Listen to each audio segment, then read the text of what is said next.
ভারতের মেঘালয় রাজ্যের দক্ষিণ পশ্চিম খাসি হিলস জেলায় ৫ বাংলাদেশিকে আটক করেছে দেশটির নিরাপত্তা বাহিনী। গত শনিবার ও রোববার পৃথক অভিযানে তাদের গ্রেফতার করা হয়।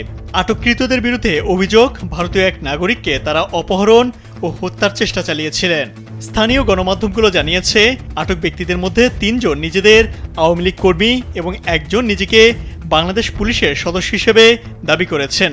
তাদের আটক হওয়ার মুহূর্তের বেশ কিছু ভিডিও সামাজিক যোগাযোগ মাধ্যমে ছড়িয়ে পড়েছে। এক ভিডিওতে দেখা গেছে তাদের হিন্দিতে জিজ্ঞাসাবাদ করা হচ্ছে। এ সময় একজনকে বলতে শোনা যায়, আমরা শেখ হাসিনার দল করতাম, অবৈধ সরকার দেশে চলে এসেছে। ভিডিওতে দেখা যায় ৩ জনের হাত বাঁধা, কারো গায়ে ছেঁড়া গেঞ্জি, আবার কারো গায়ে জামা নেই। শারীরিক নির্যাতনের চিহ্ন স্পষ্ট। ভারতীয় স্থানীয় গণমাধ্যম শিলং টাইমস সহ একাধিক গণমাধ্যম জানায়, গত শুক্রবার সুনামগঞ্জের তাহিরপুর উপজেলার বীরেন্দ্রনগর সীমান্ত সংলগ্ন এক গ্রামে ২১ বছর বয়সী যুবকের উপর হামলা, অপহরণ ও হত্যা চেষ্টার অভিযোগে পুলিশ শনিবার ৪ বাংলাদেশিকে আটক করে।